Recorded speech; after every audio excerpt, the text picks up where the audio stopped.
और महाराष्ट्र में जो ये हो रहा, उत्थम मच रहा, हलचल हुआ वहां अजीत दादा पवार को लेकर, महाराष्ट्र में ये हो रहा ना कि मतलब आप सोचिए किस तरीका से क्या क्या नहीं हो गया पिछले 20 दिन में। वहां पे अजीत पवार की मौत होने के बाद तुरंत उनकी वाइफ को शपथ दिला दिया जाता है। वाइफ के बाद देखिए किस तरीके से होता है, शरद पवार हॉस्पिटल में एडमिट हो जाते हैं, उनकी हालत खराब हो जाती है। सब कुछ होने के बाद लास्ट में रोहित पवार किस तरीके से प्रेस करते हैं, दिखाते हैं, बताते हैं कि कैसे क्या हुआ और कैसे क्या हुआ कि उनकी मौत एक हादसा नहीं है, एक साजिश है। रोहित पवार ने ये खुद बताया कि हादसा नहीं, एक साजिश है। साजिश का उन्होंने सारा ब्यौरा खोल के रख दिए, दिखा दिए कि मतलब आप देखिए उनका जाना था बाय रोड जाना था, उनको किसी का गुजरात का कॉल आया, गुजरात से किसी पटेल ने कॉल किया। हाँ नहीं ठीक है, अब हम नाम तो नहीं जान रहे, ध्यान है मुझे, लेकिन प्रफुल्ल पटेल जो भी हैं गुजरात से एक कॉल आया।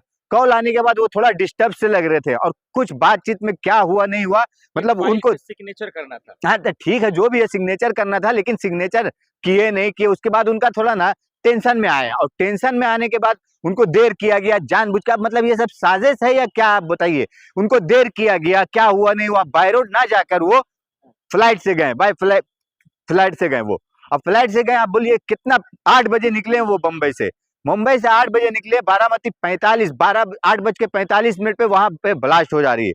और वहां का लोगों का कहना है कि पहले वहां पे ब्लास्ट होता है प्लेन में और उसके बाद फिर वो मतलब प्लेन क्रैश होती है, गिरती है। मतलब कुछ तो है ना। और यहाँ तक के जो रोहित पवार बोल रहे हैं, यहाँ तक के मतलब रोहित पवार का कहना है कि पायलट चेंज क्यों हुआ, जो पायलट पहले था उस पे वो पायलट नहीं आया। मतलब ये सब साजिश का हिस्सा है, ये नहीं कि वो एक शक है, सुई दिख रहा कहीं पे हिस्सा है। एनसीपी का पूरा परिवार नाटक कर रहा है। नहीं देखिए, जब निधन हो गया तो भाई जब तुम्हारे पास सबूत है, जब तुम्हें शक है तो फिर एफआईआर दर्ज करो ना, थाने जाओ ना महाराष्ट्र के। नहीं देखिए सबूत, अभी तक सबूत ही तो नहीं मिल पा रहा ना। वो ब्लैक बॉक्स कहाँ गया, वो ब्लैक बॉक्स कहाँ गया। और उनका जो मांग भी तो नहीं कर रहे ये लोग। नहीं क्यों नहीं कर रहे, यहाँ तक के वो जो लड़की पायलट थी उसकी माँ ने भी जांच का मांग रख दी कि हाँ इसके हम निष्पक्ष जांच कराना चाहते हैं, सुप्रीम कोर्ट के पूर्व जस्टिस के साथ में मिलकर। यहाँ नहीं, सीबीआई का भी भरोसा नहीं कर रहे हैं, सुप्रीम कोर्ट के पूर्व जज के तहत मांग रहे हैं वो लोग की हाँ जांच हो।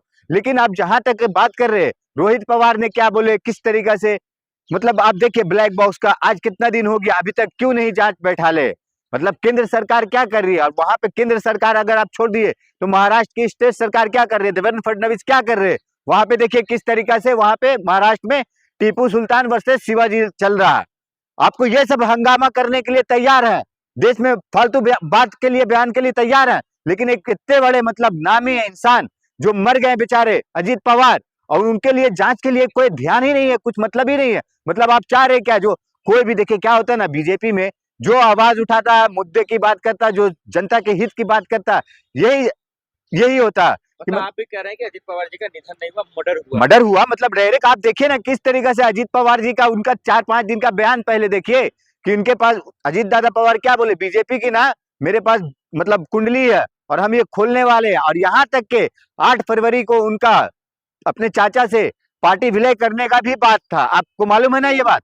8 फरवरी को पार्टी विलय करने का बात था, 28 तारीख को उनकी प्लेन दुर्घटना हो जाती है।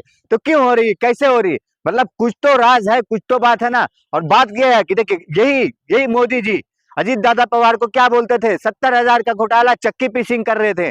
और 2 दिन बाद ये बयान दिए थे मोदी जी ने बिहार में, और बिहार के बाद 2 दिन के बाद उनको अपने पार्टी में ले लेते हैं और वो साफ छवि के हो जाते हैं। और जब ये पोल खोलने की बात करते हैं तो आप देख लिए किस तरीके से उनकी दुर्घटना हो जाती है। जांच होती है, सीबीआई जांच होती है, तो कौन कौन पकड़ा जाएगा, कौन मुख्य जिम्मेदार होगा, पकड़ा जाएगा। देखिए कौन पकड़ा जाएगा, इसमें कौन मुख्य जिम्मेदार है, ये तो जांच का विषय है और जांच के बाद ही पता चलेगा। लेकिन इससे ये है जरूर कि मतलब हमारी भारत सरकार और महाराष्ट्र सरकार दोनों की फेलियर है, और फेलियर है या इसमें साजिश ये लोग खुद शामिल है, ये समझना पड़ेगा। धमाका भी नहीं देखिए बम धमाका वही तो आपको बता रहे हैं ना कि बम धमाका हुआ है। और वहां के जो लोकल नागरिक हैं, लोकल लोग हैं ना, वो खुद बता रहे हैं कि पहले उस प्लेन पे बम ब्लास्ट हुआ है और उसके बाद प्लेन नीचे गिरी है।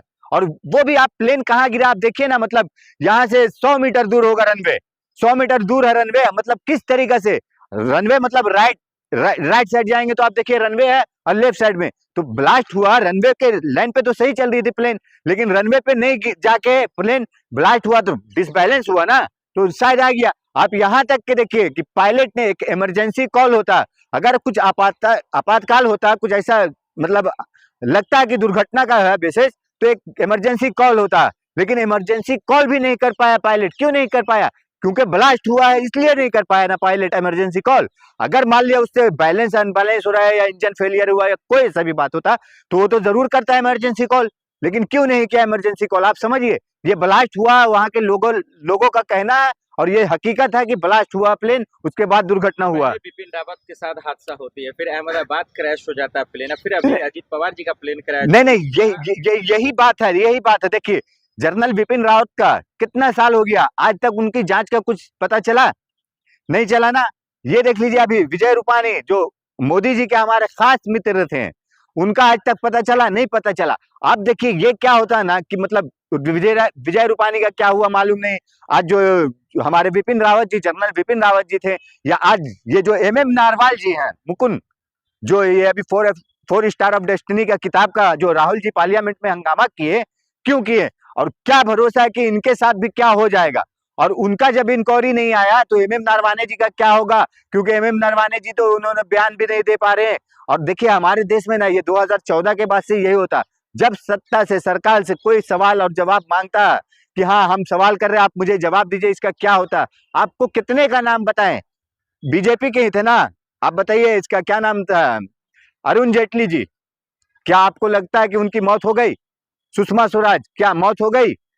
कितने लोगों का आपको नाम बताएं हम, बीजेपी के ही नेता, जो सरकार के मतलब बोलते हैं ना, सरकार के। संजय राउत आवाज उठा रहे हैं, संजय राउत और फिर रोहित पवार सवाल कर रहे हैं, शरद पवार कर रहे हैं, लेकिन हो तो कुछ नहीं रहा है। तो कैसे होगा? कहाँ तो कैसे होगा? बताइए, कहाँ से होगा? की पत्नी अजीत पवार की पत्नी सुनीत्रा पवार चली गई कुर्सी संभालने के लिए। नहीं नहीं, कुर्सी संभालने के लिए चली नहीं गए, उनको उनको उनके ऊपर दबाव है।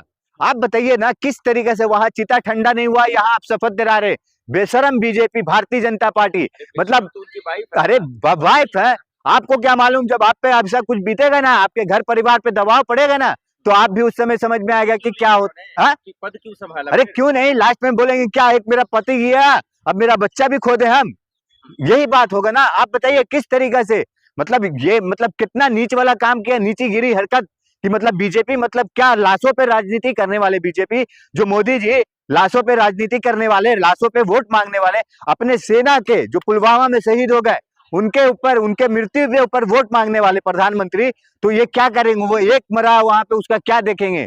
जो अपने सेना का, अमित शाह जी को अपना बदनाम कर, अरे मोदी जी अमित शाह को बदनाम कर, हम लोग बदनाम कर रहे हैं। क्यों? देश की जनता नहीं समझ रही, देश की जनता को किस तरीके से भ्रमित किया जाता है। वो सिर्फ एक देखिए, हादसा था, एक्सीडेंट था, नहीं उस पे सब दुख जता रहे हैं। नहीं नहीं, दुख, अच्छा नहीं नहीं, मुझे बता दीजिए ना, दुख जता रहे ना, मोदी जी ने कौन सा शोक समारोह में गए? अमित शाह जी ने किस तरीके से देखे होंगे, उनका गुरूर किस तरीके से बैठे हैं? अमित शाह गए थे, देखे होंगे ना। मोदी जी गए, देवेंद्र फडणवीस का बात कर रहे हैं, बीजेपी के हैं, क्या किए वहां पे?